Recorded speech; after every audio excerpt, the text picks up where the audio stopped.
Hi, I'm Jon Decker, PGA instructor and author of the book, Golf is My Life, Glorifying God Through the Game. Today I want to talk to you about getting ready for the golf season. One of the things that will happen as you come off the winter and you go into the spring season is your golf muscles are not going to be warmed up. You haven't played golf maybe in several months. And so a lot of times people make the mistake of just going out, maybe hitting a few golf balls, and then going out and trying to play golf. And if you do that, you're probably not going to do very well.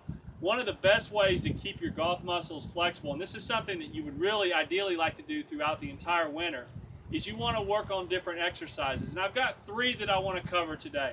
The first is simply walking. Getting on a treadmill, walking around your block before you play is very important, because what this does is it warms your muscles up. So anytime I'm playing, I like to get on a treadmill for 10 or 15 minutes, just get my heart rate up, get a little bit of a sweat going, or take a walk around the neighborhood. If you do that, you're going to find that you play much better when you get to the golf course. The second is I take a medicine ball here. What I'm going to do is I'm going to hold the ball up against my chest, just like this, and I'm going to put my elbows out. Notice that I'm pushing the ball against my chest. I'm not holding the ball away from my chest.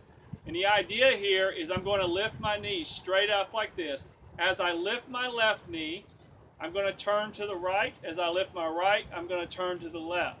Now what I'm doing is, it's very much like when you're rubbing your stomach and you're patting your head at the same time.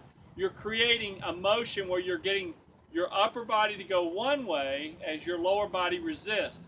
One of the biggest mistakes I see people make when they do this drill is they turn everything. They turn their body like this. That's creating no resistance. So again, my legs are marching, just like this. As I lift my left, I turn to the right. As I lift my right, I turn to the left. And I do this, and I can actually do this and walk. So if you're in your yard or you're in your garage, you can walk back and forth, or you can do it in a stationary position.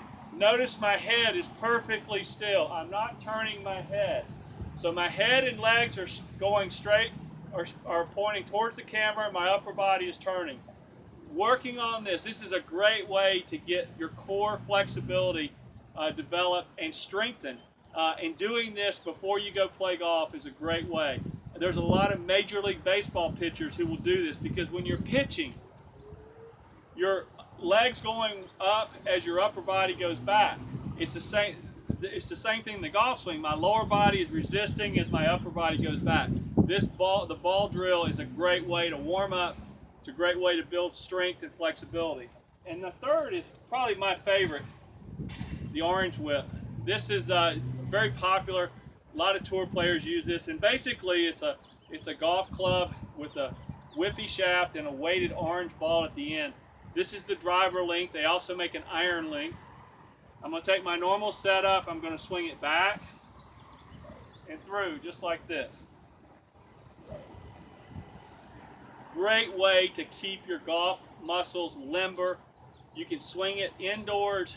I would recommend that you swing this, at a bare minimum. Let's say you're coming from work, you're going to go out and you're going to play 9 holes. You've got maybe a couple minutes before you tee off. If you have this in your bag, you can keep it in your bag. Swing this. You're better to do this than actually hit golf balls, because this is going to loosen you up more than hitting golf balls if you only have 5 minutes to warm up. I'd rather you be loose on the first tee than have just rushed through a bunch of shots, because if you're rushing through them on the driving range, most likely you're not going to hit them well. That's not going to do anything for your confidence. So try walking. Try a ball, and like a medicine ball. That was an 8-pound ball. You could actually use a soccer ball or basketball. Work on that drill. That's a great way to work on your sequence in your swing, build up your flexibility and your strength, and try the orange whip. If you work on these 3 elements, cardiovascular, the ball, and the orange whip, you're going to improve your game.